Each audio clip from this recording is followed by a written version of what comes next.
Dr. Amanda Turner straightened her uniform as she faced the towering amphitheater of the Galactic Council.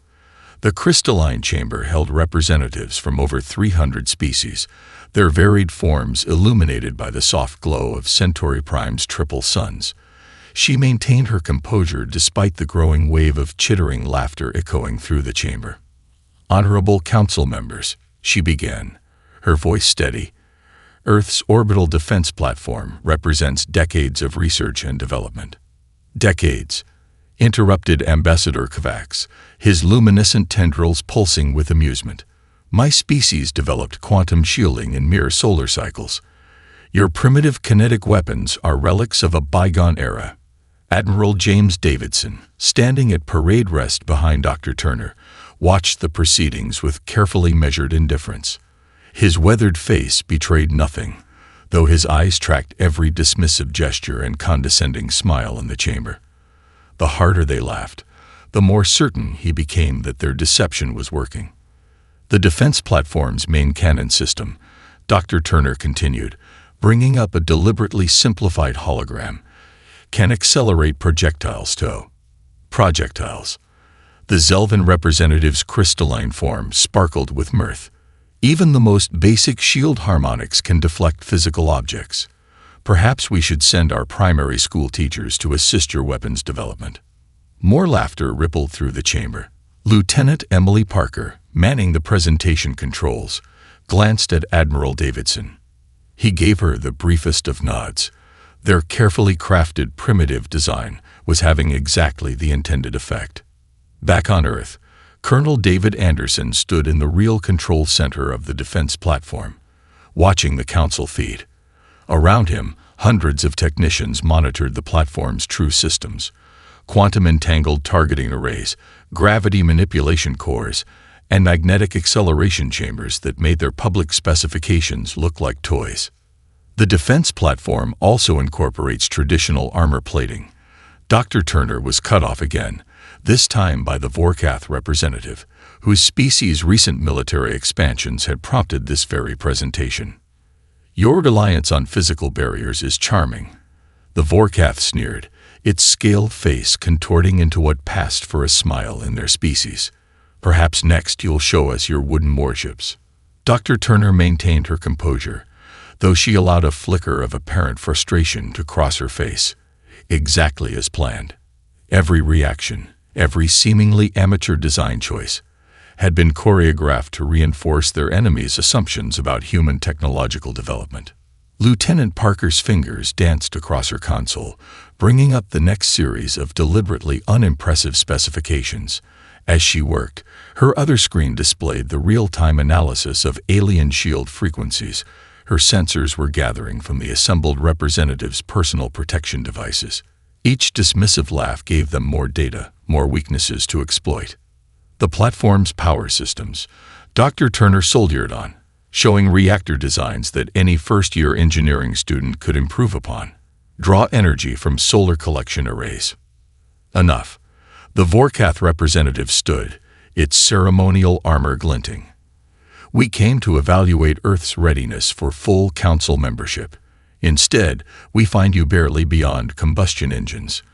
Come back in a century, perhaps two, when you've discovered basic energy manipulation."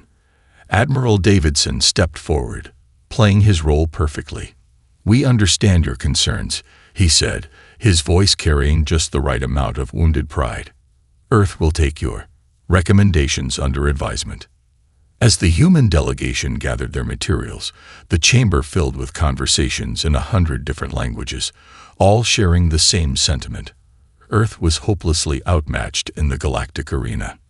Later, in their secure chambers, Dr. Turner finally allowed herself to smile. "They bought it completely," she said, reviewing the data Lieutenant Parker had gathered. "Their overconfidence is even better than we hoped." Admiral Davidson nodded, his eyes on the real-time feed showing the defense platform's true form, its quantum cores humming with power that would have made their critics choke on their laughter. "How long until the Vorkath make their move?" Based on their fleet movements, Lieutenant Parker reported, 2 months at most. "They think we'll be easy prey." "Good," Davidson replied, watching as the platform's true capabilities came online under Colonel Anderson's supervision. Let them come. Sometimes the best defense is letting your enemy think you don't have one. Dr. Turner looked out at the glittering spires of the alien capital. They mock what they don't understand, she mused. Earth learned long ago that the simplest solutions are often the most elegant. And the most deadly, Davidson added softly. Let them laugh. They'll learn soon enough. Major Michael Harrison crouched in the abandoned mining outpost on Io, Jupiter's volatile moon, his eyes fixed on the quantum detection array. The screen pulsed with encrypted Vorkath transmissions, each burst revealing more of their invasion fleet's movements. Behind him, the outpost's walls creaked under the moon's intense radiation storms, conditions that made it perfect for covert surveillance. Got another burst, he muttered into his secure comm. Battle group signatures matching their Dreadnought-class vessels. They're not even trying to hide anymore. Back on Earth, Captain Rebecca Wright stood in the Pentagon's Secure Command Center, analyzing the data streams from Harrison's outpost. Holographic displays showed the Vorkath fleet's progress through neighboring systems, their energy signatures blazing like arrogant beacons. They're moving faster than predicted, she reported to Colonel David Anderson. Their confidence after the council meeting has made them sloppy. Multiple ships are breaking formation to raid civilian outposts, showing off. Anderson's weathered face remained impassive as he studied the tactical overlay. How many ships have they committed? 300 capital vessels, at least twice that in support craft. Wright's fingers danced across the interface, highlighting key formations. They're burning resources at an unprecedented rate, trying to arrive before we can upgrade our defenses. In her private lab beneath the Rocky Mountains, Dr. Amanda Turner reviewed the final modifications to Project Thunderclap. The massive chamber hummed with power as quantum computers processed the shield frequency data gathered during the council meeting. Each alien representative's personal shield had unknowingly provided crucial information about their species' defensive technologies. Simulation complete, her AI assistant announced. Shield penetration probability now at 98.7% effectiveness. Turner allowed herself a grim smile. Begin integration with the defense platform's targeting systems. Priority on Vorkath configurations. Lieutenant Emily Parker arrived with fresh data from their deep space listening posts. Dr. Turner, we've intercepted their tactical communications. They're calling this Operation Harvest Dawn. She paused, her expression hardening. They're treating this like a training exercise. Perfect. Turner replied, watching as another simulation showed a kinetic round bypassing alien shields as if they weren't there. Their arrogance makes our job easier. High above Earth, Commander Jessica Hayes supervised the platform's final calibrations. Her team worked tirelessly, each adjustment carefully masked by maintenance schedules that seemed random to outside observers. The massive structure's true power remained dormant, waiting. Final system check complete, Hayes reported to Admiral Davidson. All magnetic acceleration chambers are nominal. Gravity containment fields are stable. Davidson stood at the observation window of his orbital office, watching the platform's outer hull catch the sunlight. Status of the decoy systems. Operating at planned efficiency levels, which is to say, looking satisfyingly primitive to any scanning attempts. Hayes allowed herself a small smirk. The Vorkath's advanced scouts are sending back exactly the readings we want them to see. On Io, Harrison's equipment suddenly lit up with new activity. Multiple fold space ruptures detected. He transmitted. They're moving their staging area closer than expected. Wright's hands flew across her console, correlating the data. Arrogant bastards, she muttered. They're not even doing basic scans of the system. They think Jupiter's radiation will mask their approach. Anderson activated the command center's main display.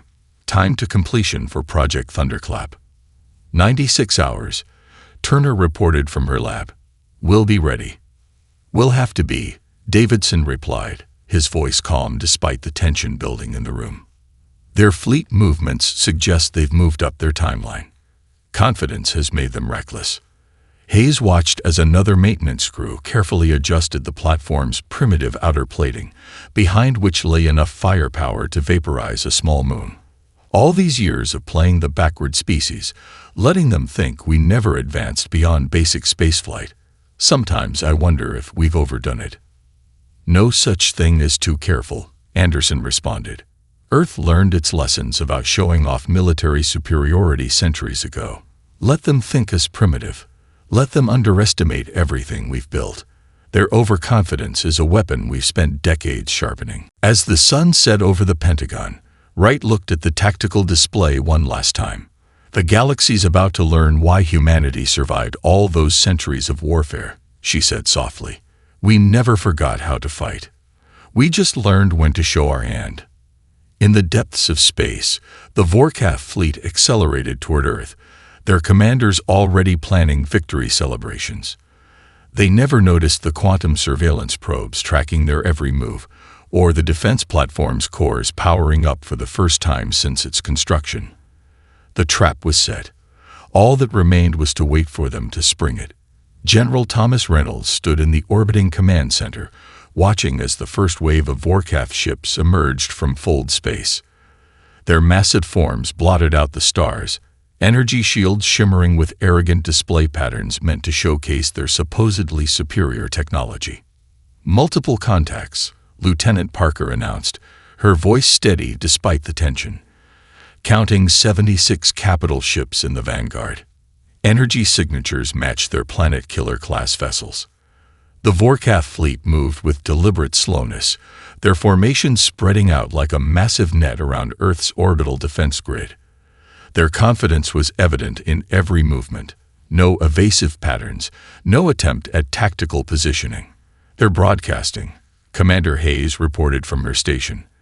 The communication screen flickered to life, revealing the scaled visage of Fleet Lord Kiveth, his ceremonial armor gleaming with self-importance.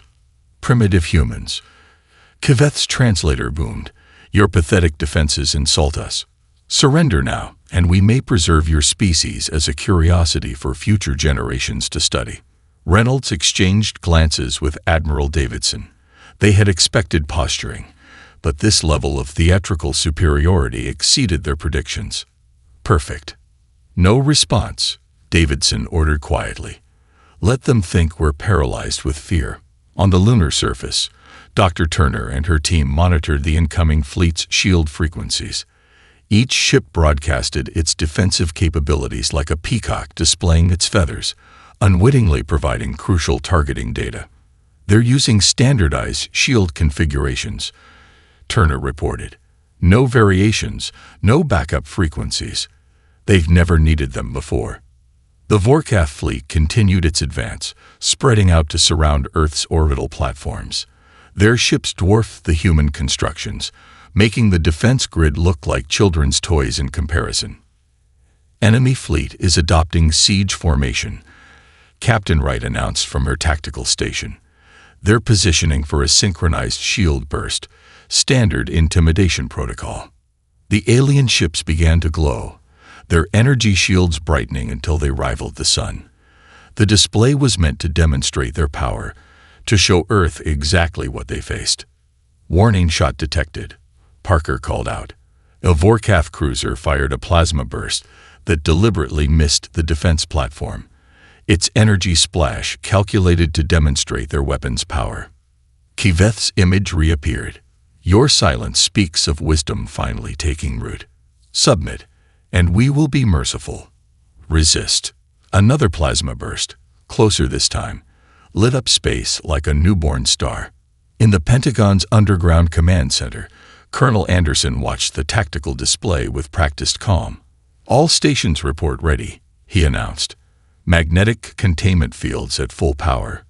Gravitational compensators aligned. Signal from the lunar base, Lieutenant Parker reported. Dr. Turner confirms shield frequencies have been mapped and analyzed.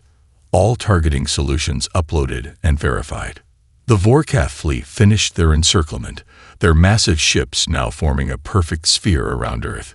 Kiveth's final message carried notes of almost paternal disappointment. We expected more from a species that survived its own violent evolution, the Fleet Lord declared. Your silence and your primitive weapons speak volumes. The galaxy will barely notice your absence. Commander Hayes watched her tactical display as the enemy fleet charged their main weapons. They're powering up for a synchronized first strike. Classic Vorkath, shock, and awe tactics. Time to target, Reynolds asked quietly. 30 seconds, Wright responded. They're taking their time, making sure we can see it coming. Davidson stood at the main viewport, his reflection grim in the reinforced glass. Status of our outer defense layer. Maintaining power at minimal levels, Parker reported. They're reading exactly what we want them to see. Barely enough energy to stop a solar wind, let alone their weapons. The Vorkath ships glowed brighter, their weapon ports opening like hungry mouths. Kiveth's final transmission carried absolute certainty. Your defenses are nothing. Your weapons are obsolete. Your world is. Signal lost, Hayes announced with professional calm. They've moved to combat frequencies. Reynolds looked at the assembled staff, years of preparation coming down to these moments. All stations, initiate silent running protocols. Let them think their first strike knocked out our communications. In space, the Vorkath fleet's synchronized attack built to its crescendo. Energy weapons powered up, shield harmonics aligned for maximum effect, and targeting computers locked onto Earth's seemingly primitive defenses. They never noticed the defense platform's cores spinning up to full power, or the subtle shifts in Earth's magnetic field as hidden systems activated. The trap was about to snap shut, and the galaxy's most powerful fleet had no idea they were the prey, not the predators. Here they come, Davidson said softly. Let's show them why humanity stopped broadcasting its military advances centuries ago. The Vorkath fleet's synchronized attack lit up Earth's orbit like a newborn sun. Plasma beams and energy lances converged on the defense platform, their combined power enough to shatter a small moon. Fleet Lord Kiveth watched with satisfaction as the humans' primitive shields flared and died. Then Admiral Davidson gave the order that changed everything. Execute Operation Thunderclap. Deep within the lunar installation, Dr. Turner's fingers flew across her console, releasing magnetic containment fields, all platforms switching to active configuration. The seemingly simple defense platform split apart like a blooming flower, revealing nested arrays of weaponry that had been hidden beneath its primitive exterior. Each section realigned with precision, forming a synchronized web of magnetic acceleration chambers. By the void. Kiveth's startled exclamation echoed across the command frequencies. What trickery is? The first salvo cut him off mid-sentence.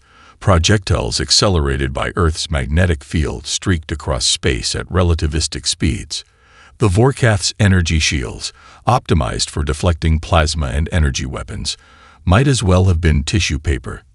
Direct hits on 12 capital ships, Captain Wright announced, her voice clinical. Their shields had no effect. Confirmation of hull breaches on all targets. Major Harrison, watching from his outpost on Io, transmitted tactical data as the Vorkath fleet scrambled to respond. They're trying to reconfigure their shields. Too late. They never expected physical ammunition at these velocities. The defense platform's true form now dominated Earth orbit, its weapon arrays tracking targets with deadly precision. Lieutenant Parker's targeting solutions proved flawless as another salvo ripped through the alien formation. Enemy fleet attempting to regroup, Commander Hayes reported. They're falling back to secondary positions, multiple ships showing critical damage. The Vorkath's attempts at counterattack proved futile. Their energy weapons, so devastating against conventional shields, splashed harmlessly against the platform's multi-layered defenses, technology humanity had perfected but never revealed. Status of magnetic containment, Davidson demanded. Field strength at 98%. Turner responded from her lunar base. Earth's core is providing more than enough power for sustained operation. The Vorkath fleet's elegant formation had devolved into chaos. Ships collided in their panic to escape, their sophisticated targeting systems confused by the platform's quantum signature dispersal fields.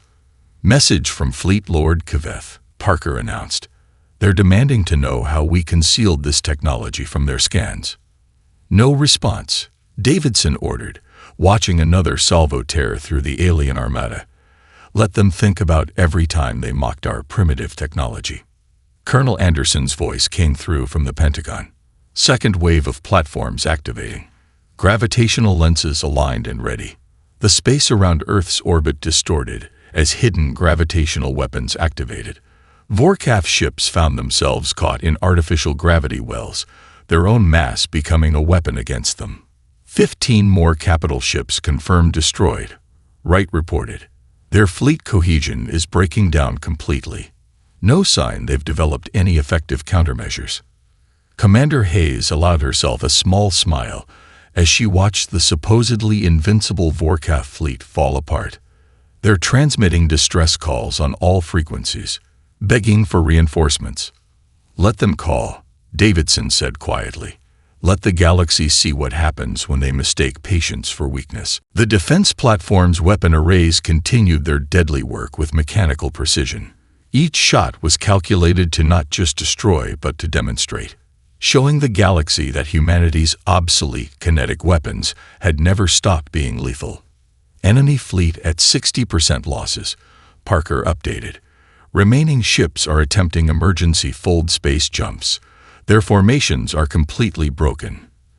Dr. Turner's voice carried satisfaction as she reported, "All systems performing above expected parameters. We can maintain this level of operation indefinitely." The Vorkath's vaunted planet killer ships, their pride and terror of the galaxy, died under humanity's guns without landing a single effective hit. Their energy shields, designed to repel the most advanced energy weapons, provided no defense against physics itself. "Final message from Kaveth," Hayes announced. "They're offering immediate surrender." Admiral Davidson straightened his uniform, looking out at the debris field that had been the galaxy's most powerful fleet. "Now," he said calmly, "we can begin negotiations." As the remaining Vorkath ships powered down their weapons, humanity's message was clear. They had never stopped advancing. They had simply learned the value of keeping their true strength hidden until the perfect moment. The Galactic Council chamber, once filled with mockery, now sat in stunned silence as combat footage played across the holographic displays. The same representatives who had laughed at Earth's primitive defenses watched as their most advanced shields proved useless against humanity's weapons. "As you can see," Dr. Turner explained, her voice carrying the same professional tone she'd used during her previous presentation, "kinetic weapons never lost their effectiveness. We simply improved their delivery systems." Ambassador Kavax's luminescent tendrils had dulled to a sickly gray. "But our scans, your energy signatures, were exactly what we wanted you to see," Commander Hayes finished, standing beside the tactical display. "A lesson humanity learned centuries ago. True power lies in controlling what your enemy thinks they know."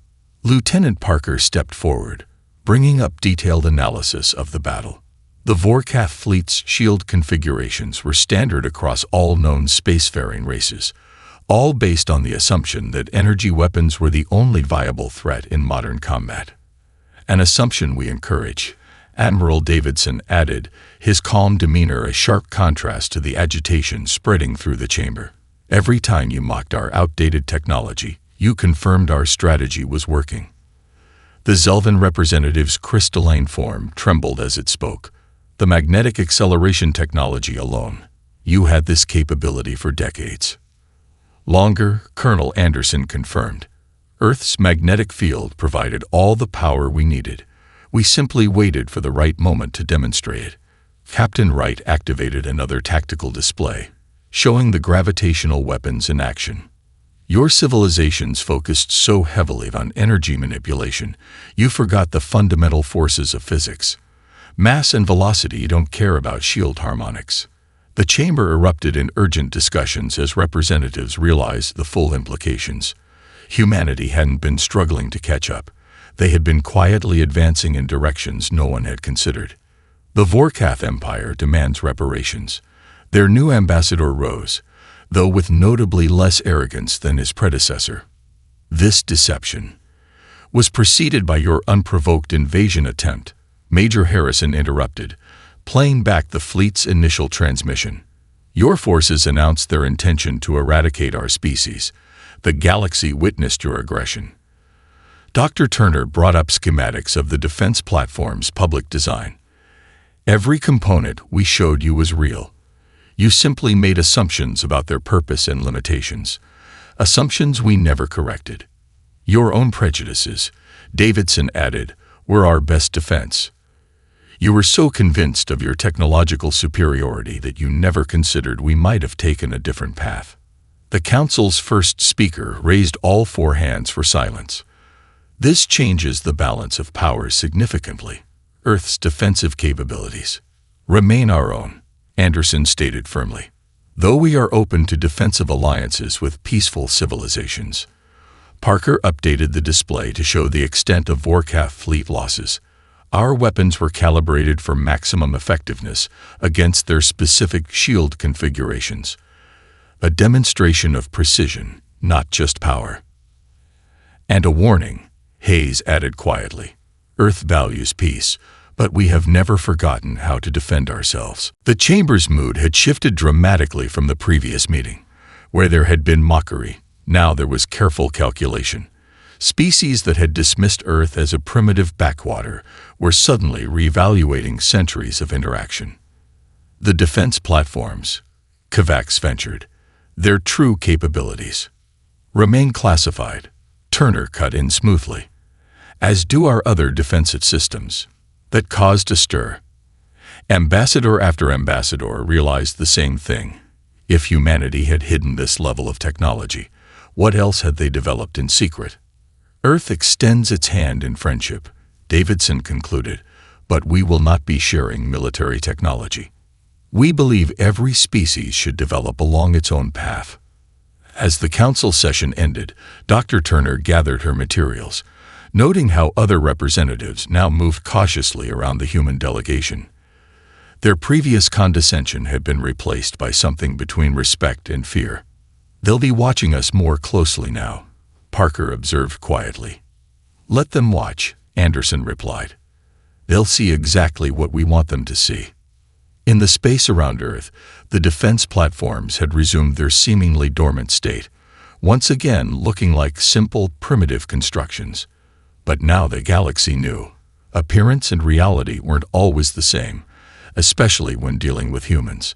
The Vorkath Emperor's flagship emerged from Fold space with its escorts, a fleet of 12 planet killer vessels that had never known defeat. Their black hulls absorbed light itself, a technology thought to make them invincible. The Emperor's pride has arrived, Lieutenant Parker announced, tracking the massive ships as they approached Earth orbit, detecting power signatures far beyond anything in our database. Dr. Turner studied the readings from her lunar command center, her expression grim. They'd upgraded their shields. Quantum-locked energy fields layered with dark matter barriers. The galaxy's ultimate weapons, Commander Hayes noted, watching the planet killers move into attack formation. They've destroyed 17 worlds without taking a single scratch. Admiral Davidson stood calmly as the massive ships approached. Status of Operation Gravity's Echo.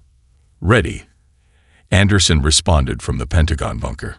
All magnetic tethers are in position. Just need them to cross the threshold. The Emperor's transmission cut through all frequencies, impossible to ignore. Your tricks will not work twice, humans. These ships were built to end solar systems. Your primitive weapons cannot. Target lock acquired. Major Harrison interrupted from his EO station. They've crossed the magnetic boundary.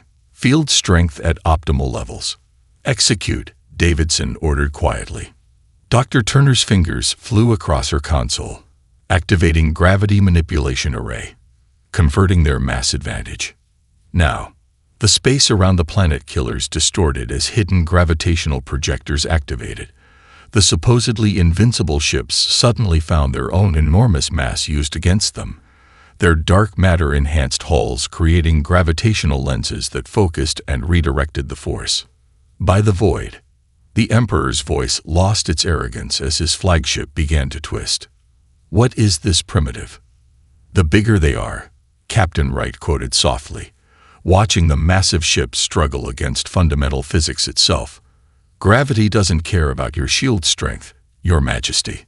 The defense platforms spun up their secondary systems, revealing arrays of gravitational manipulators that had been disguised as structural supports.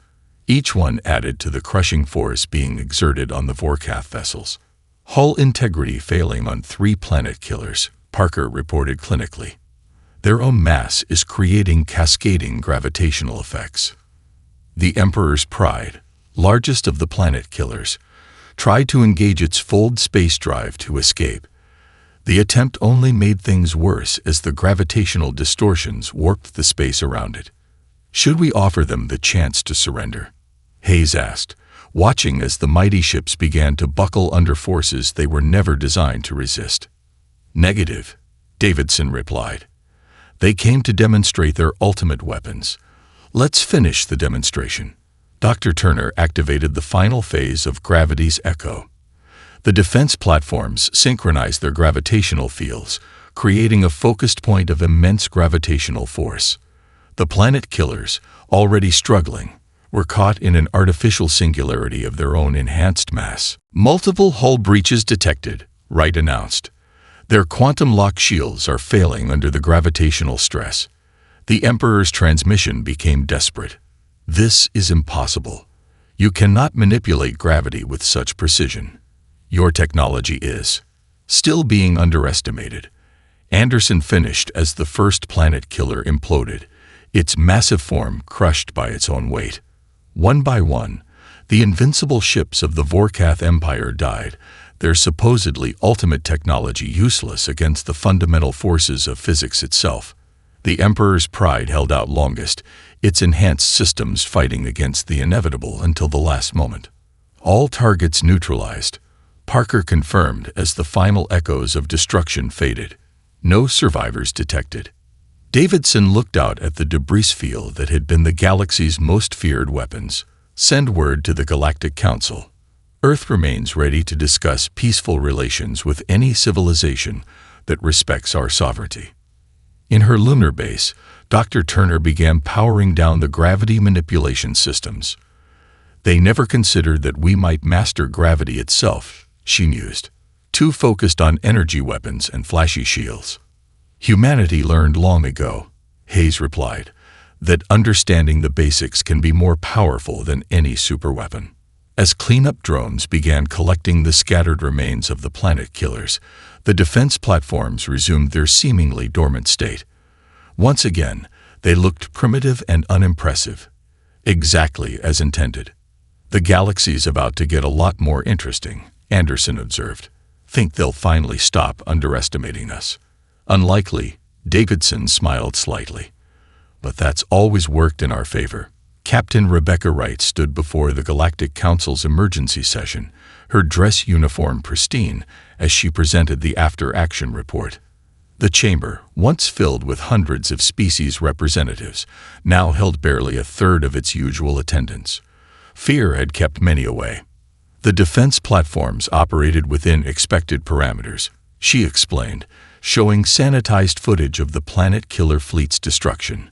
"No civilian casualties, minimal collateral damage, and all debris contained within designated zones."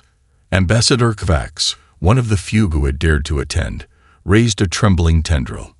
"The gravitational weapons, the power requirements alone should have been impossible. Earth's magnetic field provides more than adequate energy," Dr. Turner responded from her position beside Wright. "A natural resource we've simply learned to utilize efficiently." The council's first speaker leaned forward, all 4 eyes focused intently. "How many other weapon systems have you developed without our knowledge?" "That information remains classified," Admiral Davidson replied smoothly. "Though we welcome peaceful diplomatic relations with all species who respect galactic law." Lieutenant Parker updated the tactical display, showing the complete destruction of the Emperor's Pride. The footage caused visible discomfort among the assembled representatives. The Vorkath Empire's formal surrender has been registered, Commander Hayes announced, her voice carrying through the stunned chamber. They've agreed to immediate withdrawal from all contested systems and significant reparations. Major Harrison's hologram appeared next to the tactical display. Our deep space monitoring stations confirm the remaining fleets are standing down. The war is over before it officially began.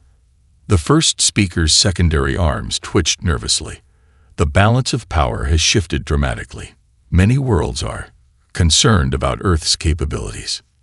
Peace has always been our preference, Colonel Anderson stated firmly. Every weapon we developed was for defense, never conquest. Our history taught us the price of empire building. Dr. Turner brought up data showing the minimal energy signatures of Earth's defense grid.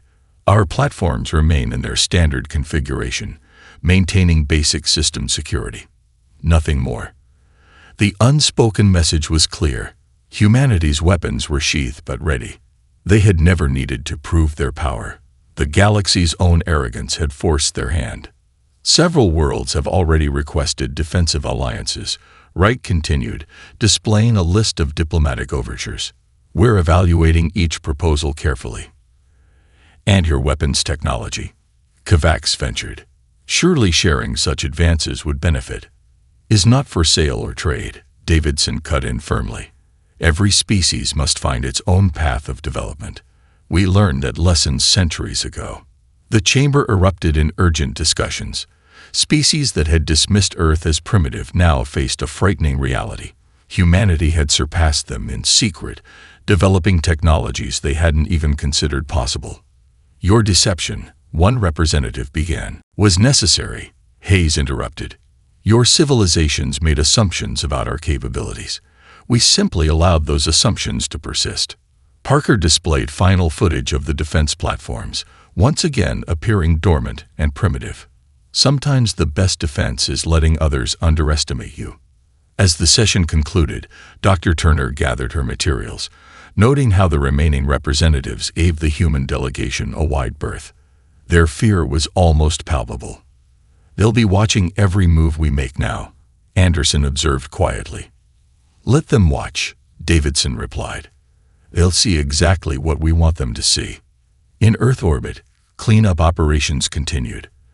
The defense platforms had resumed their seemingly basic functions, their true capabilities once again hidden beneath unremarkable exteriors. Incoming diplomatic requests have doubled, Wright reported from her station. Everyone wants to be Earth's friend now. Funny how military superiority improves one's popularity, Harrison commented dryly from his Io outpost. Dr. Turner looked out at the lunar landscape, remembering years of secret development and careful planning. We never wanted to demonstrate our strength, she mused. They forced our hand. And now the galaxy knows, Hayes added, that mocking Earth's primitive technology was their biggest mistake.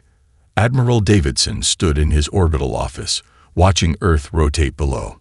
The defense platforms caught the sunlight, looking simple and unimpressive, exactly as intended.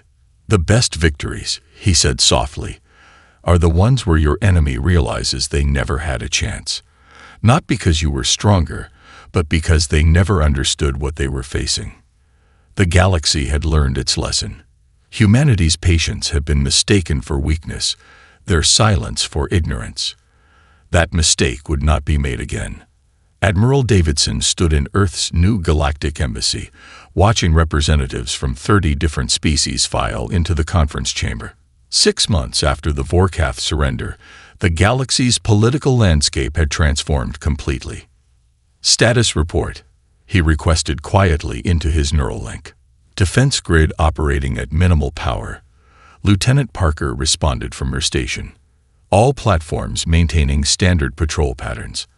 Our primitive facade is exactly as convincing as it needs to be. Dr. Turner joined Davidson at the window, her dress uniform adorned with the newly created Earth Defense Medal. The Galactic Council has approved our proposal for the Mutual Defense Initiative, she reported, though I suspect they had little choice. Fear is a powerful motivator. Commander Hayes added, reviewing diplomatic feeds on her tablet. Every species that mocked us now wants to be our closest ally. The conference room below filled with animated discussions as Earth's new defensive doctrine was presented. Captain Wright stood at the podium, outlining the terms of cooperation. Earth remains committed to peaceful coexistence, she announced to the assembled delegates. Our defense technologies will remain our own, but we offer partnership in maintaining galactic stability. Major Harrison's hologram appeared beside Davidson. Deep space monitoring stations report all known powers are adhering to the new arms limitations treaties. Amazing what a demonstration of gravity manipulation can do for diplomatic relations. Colonel Anderson entered with the latest intelligence briefings. We're detecting increased research into kinetic weapon systems across multiple civilizations. They're trying to replicate our success. Let them try, Turner smiled slightly. They're still looking at our public specifications, not understanding the principles behind them. The defense platforms hung in orbit, their simple appearances masking systems that had evolved far beyond their demonstrated capabilities. Earth had revealed only what was necessary to end the conflict.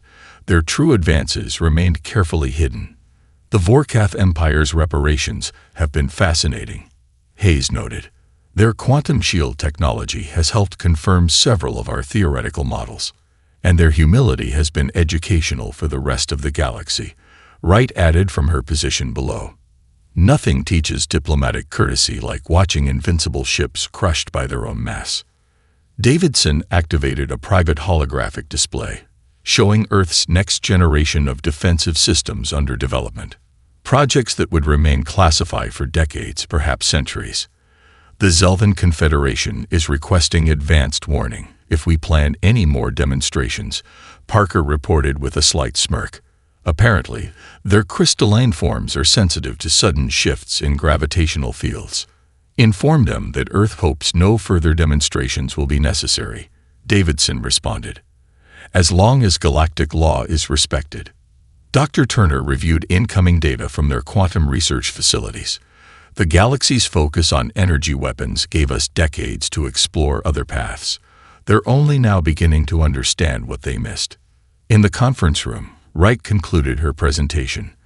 The assembled representatives appeared both eager to cooperate and nervous about Earth's underlying message. Peace through strength, backed by technologies they couldn't match. Humanity's path has always been unique, Anderson observed. While they reached for the stars, we learned to harness the forces beneath our feet. And now they know why Earth never rushed to prove itself, Hayes added. We never needed their validation. The defense platforms caught the sunlight as they orbited, their simple shapes belying their true nature. New systems were already being integrated, improvements developed in secret, while the galaxy celebrated peace. Final status report, Parker announced. All diplomatic protocols registered and confirmed. Earth's position as a major power has been formally recognized. Davidson nodded, watching the sun rise over the Pacific. Remind our teams, complacency is not an option. Today's advanced technology is tomorrow's basic science. The best innovations, Turner agreed, are the ones your potential opponents never see coming. In the conference room below, the new era of galactic politics took shape.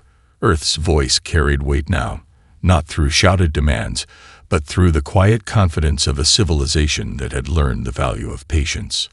They'll keep trying to discover our secrets, Harrison noted from his EO station. Let them try, Davidson replied. Earth's greatest defense has always been letting others think they know our capabilities. The morning sun illuminated the defense platforms, their surfaces reflecting light just as they had during decades of perceived weakness. But now the galaxy understood. Appearance and reality were very different things, especially when dealing with humanity. The future was secure not through demonstrated force, but through the promise of power yet unrevealed. Earth had learned its lesson well. True strength lies not in what you show, but in what you keep hidden.